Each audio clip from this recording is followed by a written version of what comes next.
आम्ही सारे खवय्येमध्ये मी राणी गुणाची तुमचं स्वागत करते।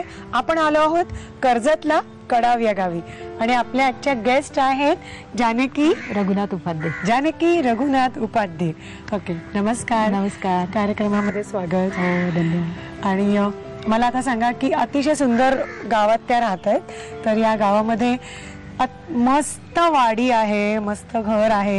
या सुंदरशा घरात राहतो कोण कोण? मी, माझे मिस्टर, मुलगी आणि मुलगा। काय करतात? मुलगी याला MRCC मध्ये ठाण्याला सर्व्हिस करते, MSc झाली आहे। मुलगा डिप्लोमाच्या 3rd इयरला आहे आणि मिस्टर वेटरनरी डॉक्टर आहे। हा, डॉक्टर आहे? हो, वेटरनरी डॉक्टर आहे। अरे पण किती छान, म्हणजे मुख्य जनावरांच्या बिचारांची सगळ्यांचीच सेवा करता येते नाही का त्या निमित्तानं? आणि मग कर्जत मध्येच ते प्रॅक्टिस करतात का बाहेर आहे, आजूबाजूच्या खेड्यांमध्ये सगळीकडे। आणि मुख्य म्हणजे त्यांना खाण्याचा खूप शौकीन आहेत ते खाण्याचे। आज मी जी इथे उभे ते त्यांच्यामुळेच आहे। त्यांच्यामुळेच आपण ऍक्च्युली त्यांच्या सल्ल्यांमुळे आपलं जे काय स्वयंपाकातलं कौशल्य आहे ते बहरत जातं। हो, नक्कीच। ते सगळे प्रयोग त्यांच्यावर आधी होतात। ते पण डोंट वरी, ते डॉक्टर आहे, त्यामुळे काय एखादा प्रयोग फसला तर त्यांच्याकडे लगेच उपाय आहे। तर आता हा जो प्रयोग आहे याचं काय नाव आहे? खानदेशी कढी गोळे। खानदेशी कढी गोळे, गरम। हा, या वेदर मध्ये काय लागतील माहितीये? पटकन साहित्य घ्या, सांगा। खानदेशी कढी गोळे बनवण्यासाठी लागणारे साहित्य: भिजवलेली चणा डाळ, ताक, जिरं, मोहरी, बेसन, साखर, लाल मिरच्यांचे तुकडे, कढीपत्ता, मीठ, कोथिंबीर, हिरव्या मिरच्यांचे तुकडे आणि बारीक चिरलेला लसूण। कृती: प्रथम एका बाउलमध्ये भिजवलेले चणा डाळ घेऊन त्यामध्ये कोथिंबीर, लसूण, कढीपत्ता आणि मीठ घालून मिश्रण वाटून घ्यावं।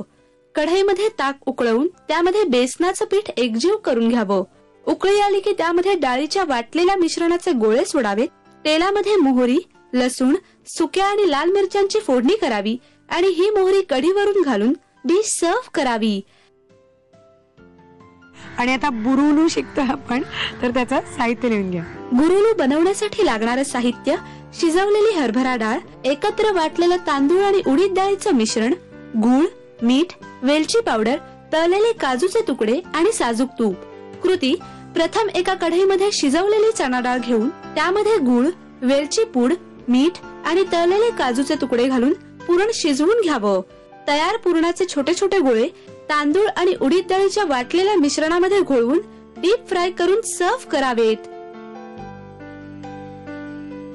आणि आता आपण चटणी शिकतोय, चिंचेची तिखट।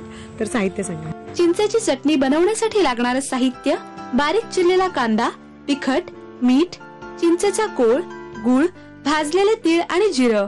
कृती: एका बाउलमध्ये बारीक चिरलेला कांदा घेऊन त्यामध्ये जिरं, भाजलेले तीळ, गूळ, चिंचेचा कोळ, मीठ आणि लाल तिखट घालून मिश्रण वाटून चटणी तयार करावी। तिन्ही पदार्थ तयार झाले आणि मस्त होते, गोड पदार्थ पण होता आणि ती चटणी पण मस्त होती, एकदम चटपटीत अशी। तर आभार मानूया झी मराठीकडनं आणि आम्ही सारे खवय्ये। तुम्ही आमच्याकडे आलात, आम्हाला संधी दिली त्याबद्दल झी मराठीचे धन्यवाद। ते आम्हाला खूप आवडले पदार्थ आणि अशीच संधी आम्हाला सगळ्यांना ऍक्च्युली द्यायला आवडते आणि आम्हाला तुमच्या घरी धडकायला पण आवडेल। हो, या, आम्ही वाट बघतोय। नक्की परत परत येऊ तुमच्या घरी, अवश्य या। सगळी फॅमिली आलेली आहे आणि आता आमची पंगत बसते आणि मस्त मिष्टान्न असं समोर असताना जास्ती वेळ दवडायचा नसतो, लगेच ताव मारायचा असतो। तर तुम्हालाही घास मिळणार आहे। तर आपण आधी जरा बघूया व्यवस्थित सगळं आहे ना, आणि तुम्हाला भेटूया नवीन भागामध्ये। तोपर्यंत बाय बाय, आम्ही आता खाणार आहोत।